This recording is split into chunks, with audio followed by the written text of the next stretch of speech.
When Amazon announced that they're gonna make a TV series about King David, I thought to myself, oh boy, here we go. King David woke version is coming. But after watching the first 3 episodes, I am surprisingly impressed. And of course, it is not perfect, they have added some stuff, but at least they say it in the beginning of the movie that they did it for storytelling purposes. And the cast is not bad too. I mean, they got this guy, Martin Ford, who's a bodybuilder, one of the biggest bodybuilders in the world, playing Goliath. And the other actors are also pretty good, so I'm actually enjoying this show. But it is missing one thing. It is missing maps. That's why I decided to create this episode, to give you an idea of the life of David on maps. Because throughout the series you have those intros of different locations, but if you don't know Israel's geography, it is a little bit confusing and you might not know where those locations are. That's why in this episode we will look at the life of David through the maps that I created for you. But first, remember to subscribe to the channel, like this video and hit that bell button. With a small action like that, you can support my channel. With that out of the way, let's begin our exciting episode about the life of David. So, we begin the story of David in the village of Bethlehem. Bet meaning house, Lehem meaning bread, the house of bread, Bethlehem. And in those days, Bethlehem was a small and insignificant village between Hebron and Jerusalem. And if we look at the modern map of Israel, we can see how far those places are. So from Jerusalem to Bethlehem, there's about 3.5 miles or about 5.5 kilometers. And from Bethlehem to Hebron, you have about 13 miles or 21 kilometers. So those are not big distances. And if we look at the location of the tribes of Israel, Bethlehem would be located on the territory given to the tribe of Judah. And today, if you go to the outskirts of Jerusalem, you can actually see the modern city of Bethlehem from Jerusalem. As we said, the modern town of Bethlehem is only a few miles away from Jerusalem, and from the hills of Judea in Jerusalem, you can see this city today. So once again, just to give you an idea, I will show you where I'm standing. I'm standing here, and this is the modern city of Bethlehem in the background. Of course, today's Bethlehem is very different from what we read in the Bible. It is mostly an Arab town and very densely populated, so it really doesn't give you the idea of the Bible if you visit the city today. But of course, it is important today because in this small village, the most famous king of Israel was anointed, David. He became a Mashiach, the anointed one, to lead the people of Israel and unite all the tribes of Israel. And after the anointing of David, something unexpected happens because he is summoned to the capital of Israel back then, Gibeah, by King Saul, who is troubled by evil spirits. David is to play the lyre and calm them down. This is how David gets access to the royal courthouse, which becomes very important in his next epic event. So we move now from Bethlehem and Gibeah to the Elach Valley, where Israel was threatened by the Philistines and the giant Goliath. Now Goliath was a big dude. According to the Masoretic text of the Hebrew Bible, he was 6 cubits and 1 span. 1 cubit is approximately 18 inches, that's 46 centimeters, and a span is about 9 inches, 23 centimeters. So if you add this up, this gives you a height of approximately 9 feet and 9 inches, which is about 3 meters high. So that's really high, and if you compare it to the average person in those times, people were generally shorter back then, he was a pretty big guy. And Goliath may have had some of the Anakim blood. That's from Deuteronomy 9:2 if you want to check it out. So what happens next is quite astonishing, because David arrives at the battlefield and is furious that everybody is afraid of this uncircumcised Philistine whose name is Goliath. Now remember that David at this time is just a shepherd in the eyes of everybody gathered there. But somehow he convinces Saul to allow him to fight this giant. Now, we need to remember that Saul at this point was a little bit crazy. He was bothered by those spirits. So it is possible that he was just crazy and allowed this shepherd boy to fight Goliath. And I don't think that anybody expected the outcome of this battle between David and Goliath. But it happened. David took some stones that he found and he made that miracle hit with a sling and killed Goliath. And David certainly was underestimated. He was a shepherd, but he was a shepherd that already killed lions and wolves. So Saul, not knowing, gave David this opportunity to reveal a new hero for the Israelites, David, the future king. From that moment, David's popularity was only growing among the people, while Saul was getting crazier and crazier. David continued to play music for Saul, while Saul would occasionally throw spears at David. Saul was jealous of David, so he thought he can make him die in battle. That's why he sent David to the battlefield with the Philistines, hoping they would kill him. But of course, this didn't go according to Saul's plan, because David was winning every battle, killing more and more Philistines, turbocharging his popularity. So hey, if you can't kill somebody, well, the next best thing you can do is make him marry. And this is how we are introduced to the first wife of David and the daughter of Saul, Michal. Now, the price of Michal was quite weird, because Saul asks for 200 Philistine foreskins and David delivers, he brings them that. Anyway, after some more spear throwing and several attempts by Saul on David's life, David decides to leave and go to Ramah to meet Samuel. When Saul learned about that, eventually he went himself to Ramah to kill David. But instead of killing him, the Spirit of the Lord came upon Saul, who stripped his clothes, started prophesying, and laid naked for a day and a night. Next, we have this event where David makes a covenant with Saul's son Jonathan. They become really good friends despite the enmity between David and Saul. This is followed by a weird encounter at Nob, where David takes the Goliath sword and deceives the priests to give him the sacred bread. Later on, Saul punishes all the priests at Nob by ordering Doeg the Edomite to kill all the priests. Then David tries something very desperate, because he escapes to the city of the Philistines, Gath, and tries to hide there.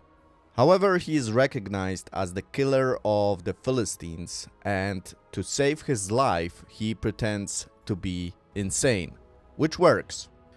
He, however, has to leave Gath and goes and hides in a cave in Adullam. When David's family learned that he was hiding there, they decided to join him, and soon other people that were in distress and oppressed decided to join David. And that's how David created an army of 400 men.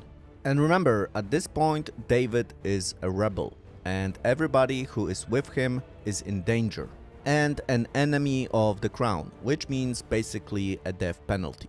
So in this situation, David decides to take his mother and father to a neighbor state of Moab and ask the king of Moab if they can stay there for protection. It seems that the king of Moab agrees, because David leaves them there. And just to give you a broader perspective, I mentioned Doeg of Edom, and now I mention Moab. Here you can see the neighbors of Israel at that time. So, once again, David travels with his parents to a neighboring state of Moab. And then we read that David resides in something called the Stronghold. We don't know exactly what it is and where it is, but it could have been something similar to Masada in Israel today. He is warned, however, by the priest Gad not to stay there and to go to the territory of Judah. So David goes to the forest of Hereth, where he stays for some time. After receiving a word from God, David decides to rescue the people of Keilah, which were attacked by the Philistines. This was successful and the people were saved by David. When David understood that Saul knows his location, he decides to escape with his warriors to the wilderness of Ziph. Now, some people of Ziph are not very loyal to David, and they report to Saul that David is hiding on their territory. Eventually, this forces David to escape to an oasis on the desert called En-Gedi, and this is where we have the famous encounter between David and Saul. Saul enters a cave to kill David, but instead David cuts a corner of Saul's robe and proves to Saul that he could kill him if he wanted. This makes Saul cry and repent, but not for long, as we will learn. After that, we learn that the great judge and prophet of Israel, Samuel, dies, so David attends his burial. Samuel is buried in Ramah, where he is mourned by all Israel. After the funeral, David returns to the desert, and here we have an interesting encounter between David and Nabal, who lived in Carmel. Not the Carmel in the north, but the Carmel in the Judean desert. Now, Nabal was a rich dude. He had 1,000 goats and 3,000 sheep, which was a lot at that time. David knew that, and he decided to send some of his warriors, 10 young men, to Nabal and give him a proposition that he should not reject. Now, to balance things out, we read that Nabal was not a nice guy. He was pretty mean. And David sent his message. Give us some of your spoils. We were here. We didn't steal from you. You didn't have any problems with us. But now we need some of your goods. Nabal, of course, is not happy about that. He says, no way, Jose, you're not getting any from me. Leave me alone. David messengers return to him, report what Nabal said, and David gets really angry. He says, get your swords, we're gonna get that guy. However, when Abigail, Nabal's wife, learned what happened, she acted quickly. She gathered the food, got on a donkey, and met David on his way to Nabal. She offered the food to David and his men and asked for mercy, which David granted. After that, Abigail returned home and only later told his husband, Nabal, what has happened. But that was not the end of the disappointments for Nabal, because 10 days later he got struck by God and died. And what happened next? Well, David married Abigail, who became his second wife now, but that's not the only woman he has married. Because we read in the same chapter that he also married Ahinoam of Jezreel. And don't forget David's first wife, Michal. However, at that time, King Saul gave his daughter Michal to another man called Paltiel. In the next chapter, we have a repetition of what we saw in En-Gedi, where David once again had an opportunity to kill Saul, but he spared his life. Saul again cries and repents, but it doesn't mean anything. The next step of David is pretty bold, because he goes to the Philistine city of Gath.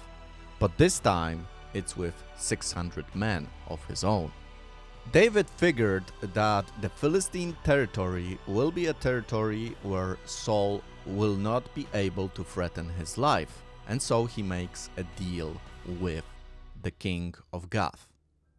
David convinces the king of Gath that he can be a valuable ally, and he is given the rule over the Philistine city of Ziklag. And we read that David resided there for a year and 4 months. making it the headquarters of his operations against the Amalekites and Geshurites. So, just to give you a broader perspective, there were a lot of nations, tribes living in Canaan before the Joshua conquest. And here you can see where the Geshurites were located and the Amalekites. Anyway, one day Achish comes to David and says to him, "You will join my battle, my army against Saul." So David gathers all of his best soldiers, and together with Achish and his army, they head north to the city of Aphek, where the Philistine army assembles their camp.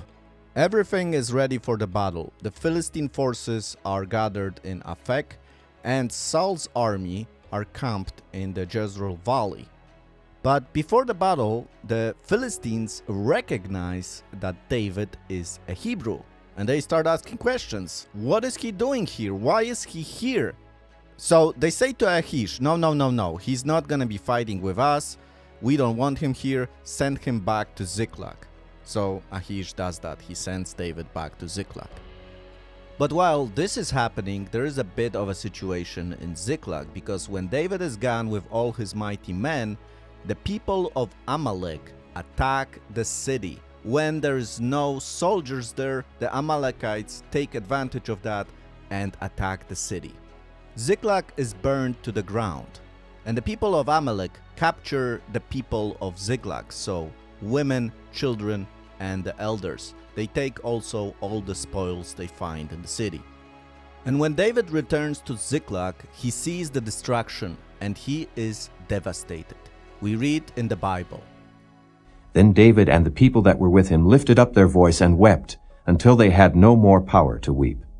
And in this most distressing moment, David turns to God and asks him for help. God answers David and says to him, "Go after them, and you will recover everyone and everything that was taken." We read in the Bible that David travels until he reaches the brook of Besor, where some of his men are left behind because they are tired. So this brook is quite interesting because it's basically a river that becomes dry in the summer, but when winter comes, it fills up with water and flows to the Mediterranean Sea. The name of this brook is interesting and shows us why it is important to pay attention to details in the Bible. So, plainly speaking, Besor in Hebrew means cool water, cold brook, cold, something like that. But the word is also connected to the Hebrew word besorach, good news or tidings. And this becomes important in the context of this story. Because when David gets to Besor Brook, he really does receive a good news. Remember the story? So David's scouts find an Egyptian man that was barely alive. He was a slave to the Amalekites that they left behind. The man was helped and was given water, so again we have water and Besor, and he was given also food. And when he was recovering, he was able to tell them what has happened. So he tells David and his men that he was part of this invasion that happened in Ziklag. And he told them that he was part of this group that was leaving Ziklag. And this is a good news for David, because now he knows where the Amalekites are. He knows where his people are, and he can save them. He can be a salvation to his people, like he was a salvation for this Egyptian man. So I hope you're enjoying this video. It really is an ambitious project that I'm doing, creating the whole life of David on maps, and I hope this kind of videos are helpful for you. So let me know if they are. You know, it's a lot of work, so I want to make sure that it's helpful. Also, I want to thank everybody who's supporting the channel. Thank you very much for what you're doing, guys. I am really blessed by your support. It's really wonderful that some people are supporting. You know, I really enjoy what I'm doing, but to know that people would support that also it's a huge blessing. So thank you so much. If anybody would like to also join and support this channel, this is very important for me because it really helps me as a creator. I can buy, for example, new tools where I can create for you those different maps, different renders, different visualizations. You know, I make everything myself from scratch, so it's really helpful sometimes to have even better tools to do it. So if you feel that my work is beneficial, it's good, and then you can support the channel. This will be greatly appreciated. The best way to do it is through Patreon. And you will find a link to the Patreon page in the description of this video, as well as other links, for example, to my social media, so you can check them out, because on social media I do share much more information, especially about the current situation in Israel and the conflict in Gaza, so make sure to check it out. Everything you will find in the description of this video. With that out of the way, let's continue our story. So the 200 exhausted men are left at the Brook of Besor. But David and the rest continue the journey with one thing in mind: rescue the people. David finds the Amalekites, kills them, and recovers everything that was lost, including people and goods. He is joined by the people left at the Brook of Besor, and they together return to Ziklag. Now let's go back a little bit, because we also need to mention that while David was rescuing the people of Ziklag that were living with him in Ziklag, he also took a lot of spoils from the Amalekites that they gathered from them. And when they returned to the people left at the Besor River, some of the men of David are starting to complain, because they say, well, we should not share with the people that were left behind everything we gained from the Amalekites. After all, it is us who did the heavy lifting. They can take their loved ones, they can take what was theirs, but the extra stuff should not be distributed to them. But David is not impressed by this, and we can admire this, what David says, because he says that if not for God, we would have no victory. It is He who gave us the win. It is He who has provided, and our strength doesn't matter. We would never win without God. Therefore, it is all because of His mercy. Okay, but while this is happening, another important event goes on. So the battle against the Philistines this time is not going well for Saul and his army. The Israeli army needs to retreat to Mount Gilboa. And if that wasn't enough, 3 of Saul's sons are killed in battle. So Saul loses Jonathan, Abinadab, and Malchishua. Saul himself committed a suicide by falling on his own sword. And that was the end of the first king of Israel, Saul of the tribe of Benjamin. So here once again you can see the area of the battle with the Philistines that the army of Saul was facing. The initial confrontation started in the Jezreel Valley, but as the Philistines started to gain advantage, the Israelites had to back up to the south. Eventually, Israeli forces retreated to the Mount Gilboa. And this is the death place of Saul and his 3 sons. The bodies were taken by the Philistines and hanged on the walls of Bet-Shan, which from now is an occupied city by the Philistines. The battle won by the Philistines had a major repercussion for the whole region. After this battle, the Philistines controlled a lot of very important territories. Not only they controlled the Mediterranean Sea that allowed them to trade internationally through the sea, but also they controlled now the Jezreel Valley and the passes that allowed them to trade through land, and Israel was totally cut from that. Okay, but let's move back to David, because while this is happening, David is still in Ziklag. So David doesn't know what has happened. He doesn't know that Saul died. And the messenger, an Amalekite of all the people, brings him the message that Saul has died in battle.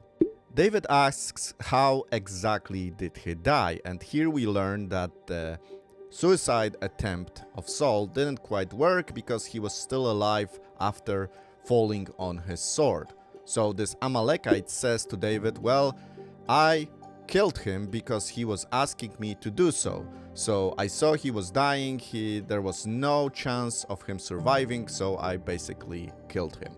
This didn't go well with David, who is furious that this Amalekite raised his hand over Lord's anointed and orders him to be killed. And since Saul is dead, David is convinced by the Lord to return to Judah, and there in Hebron he is anointed again as the new king of Israel, a king over Judah. After many years of struggle, David is finally the king. But his problems are not over, and we will continue the story in the second part of this series. But before I finish, let me summarize everything on maps. You know I like maps. So, here you can see the expansion of the kingdom of Saul. Saul was very successful in the beginning of his reign, and when David joined him, he was even more successful. But Saul controlled mainly the highlands. He did not control the lowlands where the Philistines were located. Besides smaller nations, smaller tribes, there were also powerful nations around this small and emerging kingdom of Israel. And when Saul's life ended, David had a difficult task. Because as we mentioned, the Philistines at the end of Saul's reign got even stronger. But David was a super successful commander, and he was able to command and conquer a lot of land. However, after him came his son, Solomon, who was even more successful, and he was able to expand on the territories that David conquered. And that expansion led to the biggest kingdom that Israel ever controlled, from the river Euphrates to the river of Egypt. Thank you so much for your attention. I hope you enjoyed this episode where we talked about the life of David through maps. We will continue this story, so make sure you sign up to my channel, hit that subscription button, hit that like button if you like the video, and hit that bell button. And I will see you in the next episode. Shalom.